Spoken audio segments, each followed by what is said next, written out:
Con 9 minutos, ya estamos de regreso en Infinita, esto es Ahora es Cuando, y conversamos con el diputado de Renovación Nacional, Diego Chalper. Diputado, ¿qué tal? ¿Cómo le va? Bienvenido, buenos días.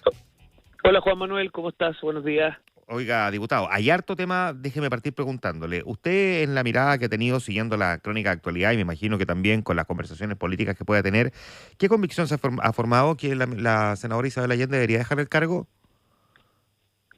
Mira, yo, la verdad, Juan Manuel, bueno, saludar a los auditores. Yo lamento mucho el daño que le va a hacer el gobierno del presidente Boric a la memoria del presidente Allende y a la familia Allende en particular, porque lamentablemente por la torpeza, inoperancia, póngale usted el adjetivo apelativo que quiera, hoy día han envuelto a la familia Allende en una cosa extremadamente grave. Porque aquí me pongo un minuto el sombrero de abogado constitucionalista.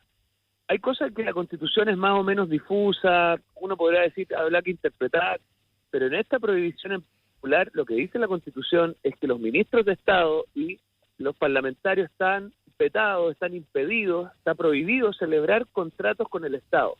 ¿Por qué? Porque básicamente podrían estar tentados a aprovechar su posición para poder generarse ciertas situaciones favorables a partir de la relación que tienen con el gobierno, con el Estado. Como en esta materia es una cosa tan evidente lo que dice la Constitución, yo lo digo y lo digo lamentablemente porque además conozco a las dos personas involucradas, yo creo que el gobierno del presidente Boric, con la inoperancia de sus equipos jurídicos, ha puesto a la senadora Allende y a la ministra Fernández en una situación muy complicada desde el punto de vista constitucional y que evidentemente el que está llamado a resolver es el Tribunal Constitucional, pero en mi modesta interpretación contraviene la Constitución y por lo tanto lo va a hacer, en el caso de la senadora, posiblemente perder su cargo, como lo dice por lo demás hoy día Iván Aróstica y la Marisol Peña. Ya, por lo tanto, ¿usted piensa que a esta altura todo queda en manos del Tribunal Constitucional? Sí, porque a ver, el que está llamado a discernir estas controversias es él, pero cuando la Constitución dice que está prohibido celebrar contratos con el Estado, bueno, aquí se celebró un contrato del Estado, con el Estado. Y no solamente se celebró un contrato con el Estado, sino que además se emitió un decreto de compra, del cual además tomó razón la Contraloría, y hasta entiendo, por lo que estaba leyendo, habría un valedista notarial, o sea, no solamente se celebra el instrumento jurídico, sino que además se empiezan a ejecutar las obligaciones que surgen de ese instrumento jurídico. Claro, lo que pasa es No, que el que se haya emitido el valedista, pero no se haya cobrado, puede terminar siendo, digamos, un antecedente menor. Lo que va a habría ser, sido va a grave es ser, que, va a ser claro, no, eso sí que ya sería una cosa. claro, que se hubiese Imagínate lo cobrado el que valedista. seríamos. No, pues ahí Ahí estaríamos, cobrado el valedista estaremos. Ahora, desde su partido también hemos como dicen en escuchado. mi región, eso sí que sería la cueca en pelota, pero para serle franco, el solo hecho de celebrar el contrato, que es lo que dice la Constitución, ¿Mm? y ahí lo que están en su casa, en nuestro sistema jurídico, el contrato compraventa no transfiere necesariamente el dominio del bien raíz. No. Para eso usted necesita una cosa adicional. Pero aquí lo que dice la Constitución es celebrar contratos, y por eso es tan complicada la posición en la que la inoperancia del gobierno ha puesto a la familia Allende. Es que el concepto de celebrar además es tan amplio y tan contradictorio en este caso, porque aquí no hay nada que celebrar. Déjeme preguntarle lo último, porque en su sector ha habido quienes también han dado a entender que aquí se intentó engañar un contrato entre amigos para favorecer un sector, y como que el debate también se ha desviado un poquitito en ese sentido. ¿Le parece justa esa otra crítica? Porque esto no se hizo ni entre gallo y medianoche, no es que lo pillamos y nos enteramos porque alguien lo reveló, sino que fue un anuncio formal hecho por el gobierno de que pretendía recuperar las casas de expresidentes para convertirlas en museo. No, yo no estoy en esa vereda, Juan Manuel. Yo más bien creo que aquí hay puro amateurismo y inoperancia. Ujú. Yo creo que, mire, si me permite una frase, yo creo que nosotros estamos terminando un ciclo político en Chile, donde acuérdese que al comienzo de este ciclo político la gente pensaba que el futuro constitucional de Chile podía terminar en manos del pelado Bade. O sea, ese es el minuto en que estuvimos en Chile. Y creo que en ese minuto se consideró que era plausible que una generación que a esta altura ya claramente ha quedado manifiesto no estaba preparada para ejercer el poder o le faltaban una serie de cosas y además que llegaron con mucha superioridad moral al Estado. Usted se acordará que el señor Jackson decía que ellos tenían valores distintos y no solo eso, sino que además lo que conocemos es el Estado un poco por dentro. Cuando ellos llegaron, pusieron mucha gente que no tenía experiencia y además sacaron o postergaron a mucha gente que tenía experiencia. Entonces, la inoperancia de este gobierno, el amateurismo, yo creo que ya ha quedado tan de manifiesto. Piensa usted, Juan Manuel, que esto es un gobierno que estimó mal los ingresos. Y cuando estamos hablando de que estimó mal los ingresos, significa que hoy día los gobernadores regionales están teniendo que entrevistarse con los alcaldes para decirle, señor alcalde, yo le había aprobado a usted 7 proyectos, sabe que le voy a poder pagar 4. Es que sabe lo que pasa, gobernador, uno de esos proyectos, una ampliación del CEFAM. sí, va a tener que ir donde los pacientes del CEFAM y decirle que porque estimó mal ingreso, el Ministerio de Hacienda no le vamos a poder cumplir. Entonces, esos son el tipo de cosas de las que estamos hablando. Entonces, yo creo que vamos a terminar este ciclo que tiene varios componentes, pero uno de esos es el amateurismo y la inoperancia. Y creo que la familia Allende en esta oportunidad no está siendo objeto de ningún cuestionamiento desde el punto de vista de algún interés subterráneo, sino que más bien la falta de previsión de su abogado, y para qué decir de los abogados del gobierno, de prever una cosa tan evidente como esta. ¿Ese amateurismo usted lo extiende también a la declaración que formularon diputados de su partido respecto del gobierno de no haber gestionado a tiempo la extradición, por ejemplo, del exfrentista Pablo Muñoz Hoffmann? ¿Sabes lo que pasa? Mira, si tú te das cuenta, Juan Manuel, esto explota porque este señor va a pedir un trámite ante el Consulado de Chile en Bolivia. Exacto. Yo me imagino, pero ya a esta altura, yo me imagino que en una cosa como esa, alguien en el consulado le comunica a Chile, le comunica a la Cancillería, mire, estamos en esta situación, un señor que está prófugo de la justicia por haberse escapado de una manera espectacular de una cárcel, está pidiendo aquí un trámite administrativo.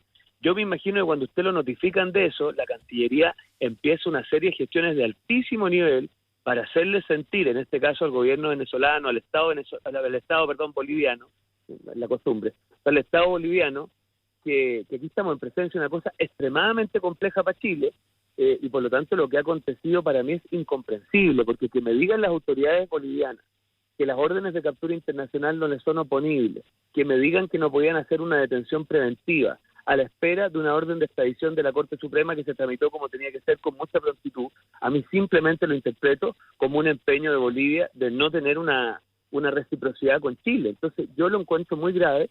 Encuentro que, bueno, para que usted sepa, le voy a dar una primicia. Algunos parlamentarios vamos a convocar al canciller y también al cónsul de Bolivia en Chile, a la Comisión de Relaciones Exteriores, para que nos digan paso a paso cuándo se enteraron, qué hicieron, qué gestiones levantaron, para saber si realmente hicieron todo lo que pudieron hacer cuando se enteran que un prófugo de la justicia chilena está pidiendo un trámite administrativo en un consulado en Chile en el extranjero. Ya. Déjeme llevarlo ahora a otros temas, porque el listado que tengo de preguntas es bien extenso. Diputado Diego Chalper, estamos en trámite hoy en el Senado, en la Comisión del Trabajo, eventualmente de avanzar, Comisión de Hacienda y luego a Sala del proyecto de reforma de pensiones. El objetivo es sacar adelante el proyecto y mandarlo a la Cámara antes de que se inicie el receso legislativo. Y en marzo le correspondería a la propia Cámara tener que analizar lo que se haya aprobado en el Senado. Pero hay un temor entre ciertos sectores, no solo del oficialismo, sino que también de una parte de la oposición, que una vez que cuando llegue a la Cámara de Diputados les generen tantos cambios a lo que se haya aprobado en el Senado, cosas con las que no estén de acuerdo, que fuerce a una comisión mixta y que ahí se entrampe todo. ¿Usted tiene ese temor? A ver, partamos desde el comienzo. Yo quiero partir por destacar en una frase lo que ha sido el rol de Chile Vamos, no solo en esta conversación previsional, sino que Chile Vamos, yo le recuerdo a los auditores que en un gobierno de Chile Vamos, del presidente Sebastián Piñera, se implementa la pensión garantizada universal, que probablemente es la medida que más ha beneficiado a la pensión en muchísimo tiempo. Chile Vamos va a seguir, Juan Manuel, disponiendo todos los medios posibles para resolver el problema. Porque aquí no basta con que usted diga que defiende ciertos principios o defiende ciertas ideas, no. Aquí lo que nos exigen los chilenos es sentarnos a la mesa y desde esos principios ir resolviendo este problema. Por lo tanto, mi disposición y la de Chile Vamos ha sido y va a seguir siendo estar en todos los espacios para resolver este problema. Ahora, respondiendo a su pregunta, bueno, evidentemente, para que los auditores lo sepan, el trámite legislativo consiste en que aquí probablemente se van a aprobar ciertas cosas que cambian la propuesta de la Cámara. Va a volver a la Cámara. Y yo lo que espero, de verdad, por los pensionados y por Chile, es que esos cambios sean tan consensuados, sean tan mayoritarios, que no necesitemos una comisión mixta. O sea, yo quiero ser en eso bien sincero, esa va a ser mi disposición.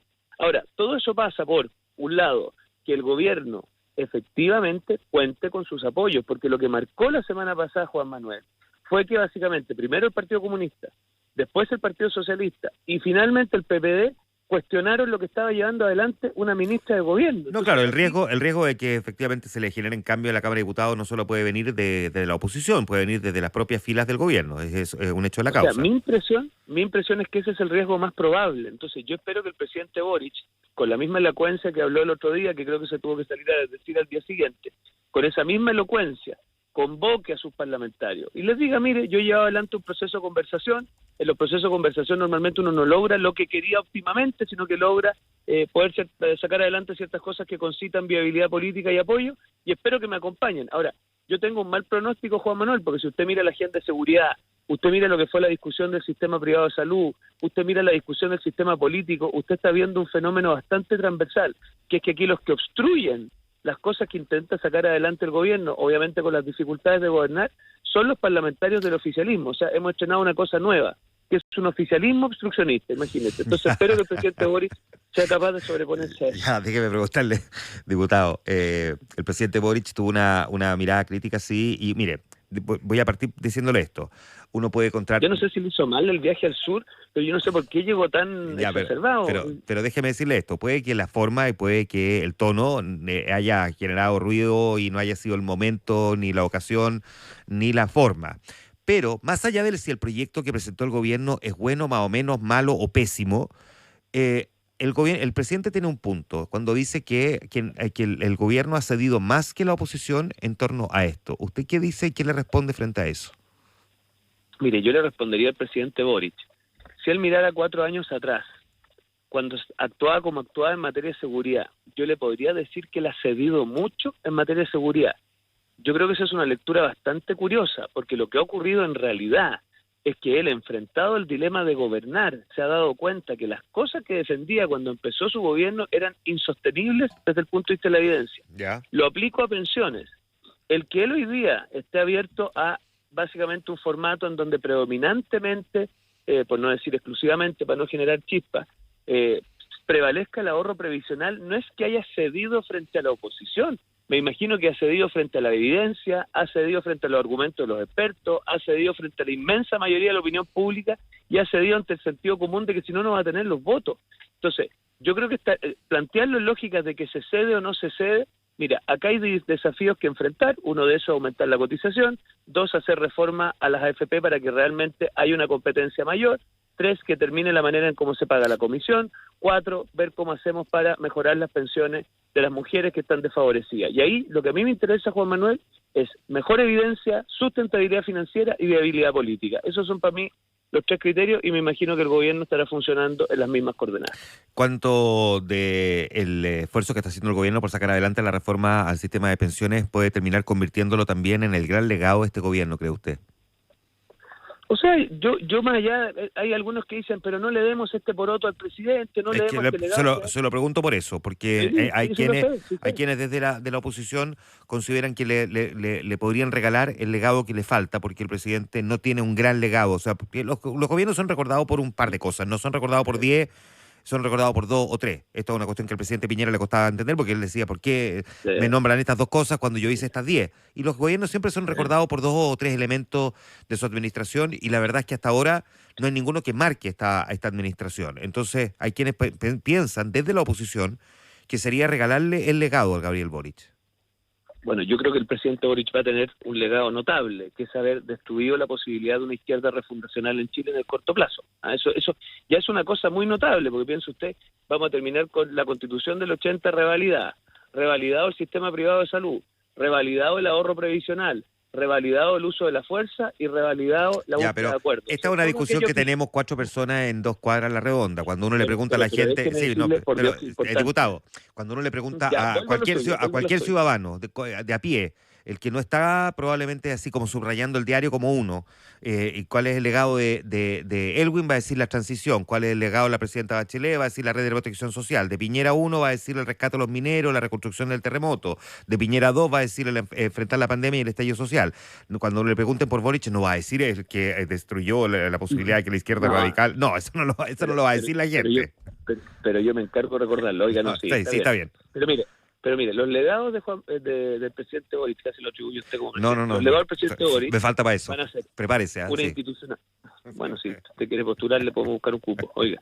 Pero mira, institucionalidad en materia de seguridad, cuestión que ha construido, digámoslo, con la oposición, para no decir a pesar del oficialismo.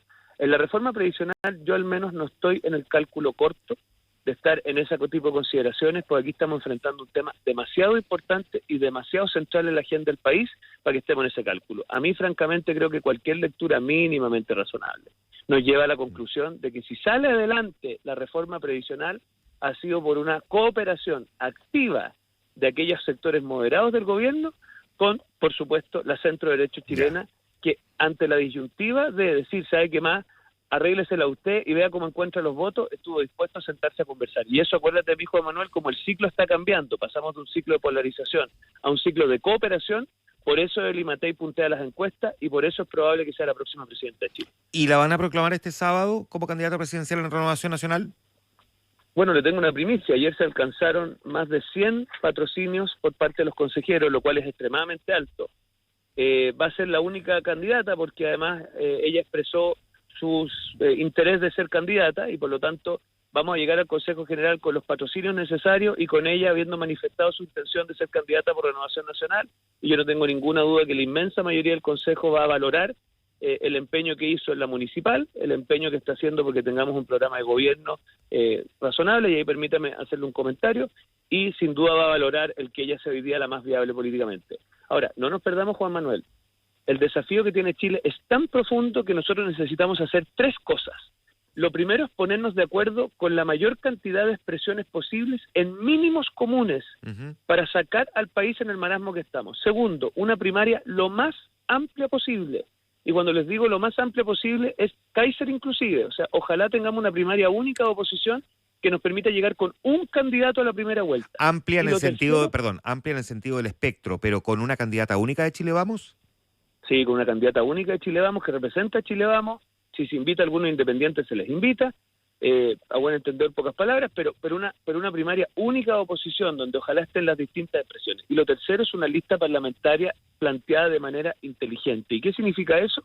Con listas que nos permitan alcanzar una mayoría en el próximo Congreso. Y eso, lo que hemos estado estudiando el tema, sabemos que es perfectamente posible, va a requerir audacia, va a requerir generosidad, pero si hacemos las cosas bien podemos terminar con un gobierno de mayoría y eso va a requerir especialmente de aquellas expresiones que muchas veces, digamos, por ejemplo, decían que había que ir en primera vuelta con 2 candidatos a los gobernadores regionales y ya conocimos cuál fue el resultado de eso. Tengamos toda la generosidad para lograr una lista parlamentaria única, lo más amplia posible y concebida de manera inteligente. Déjeme volver al segundo punto, a la primaria lo más amplia posible. Usted da por descontado entonces que Evelyn Matei va a ser proclamada por Renovación Nacional, es evidentemente la candidata de la UDI, y estamos asumiendo entonces que Evópolis se va a plegar y que no va a forzar a una primaria dentro de Chile Vamos. Yo tengo la impresión de que eso va a ser así, porque Evelyn Matei se lo ha ganado Juan Manuel, y quiero explicarle en una frase esto. Porque básicamente ella pudiendo retirarse en la elección municipal y decir, mire, yo soy alcaldesa de Providencia, así que hagan ustedes lo que puedan, ella tomó un liderazgo principal, estuvo dispuesto a apoyar candidatos que sabíamos que tenían una dificultad muy grande de poder ganar. Entonces ella hizo lo que me parece a mí tenía que hacer, se puso a la cabeza del esfuerzo. Y por lo tanto hoy día los distintos partidos sienten que ella es la candidata de Chile Vamos, porque se la jugó con la misma intensidad por los candidatos de los distintos partidos del pacto. Entonces, yo creo que en retribución a eso, ella va a ser la candidata única de Chile Vamos, y lo que tenemos que instar con toda la fuerza es que el piso para eso sea una primaria amplia de oposición donde estén contenidos todas las expresiones. Ya, esa Las primaria, González, esa primaria... las CONR, todas. Sí, ya, sí, las Calibras, los Mojojojos, ya sí. No, todas. Ya, pero déjeme preguntarle, porque en esa primaria amplia ya no va a contar con José Antonio Kast. José Antonio Kast ha dejado meridianamente claro, lo dijo aquí, meridianamente claro, lo dijo meridianamente claro también el presidente del Partido Republicano hace un par de días conversando con nosotros también aquí en el estudio, que no va a haber primaria con José Antonio Kast, que él va directamente a la papeleta de primera vuelta. Mire, yo creo que a partir de marzo va a ser tanto el ímpetu de tantas fuerzas por decir, oiga, pónganse de acuerdo, busquen contenidos mínimos, construyan un candidato único de oposición. ¿Qué va a pasar en marzo que cree que va a surgir de repente ese ímpetu tan Mire, ¿sabes lo que pasa? porque suena más voluntarista que otra cosa?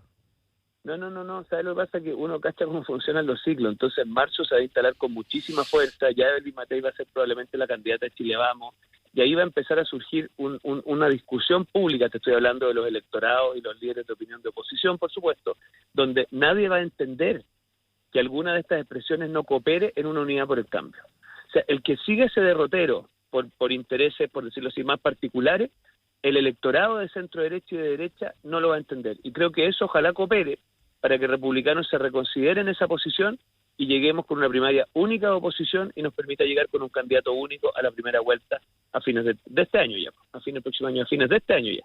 Ya, una última cosa, en esa primaria que usted dice que es bien amplia, está incorporando a demócratas amarillos. Me imagino que cuando se refiere al independiente puede ser eventualmente Rodolfo Carter, y se imagina también esa primaria con figuras como Johannes Kaiser y Rojo Edwards. Totalmente.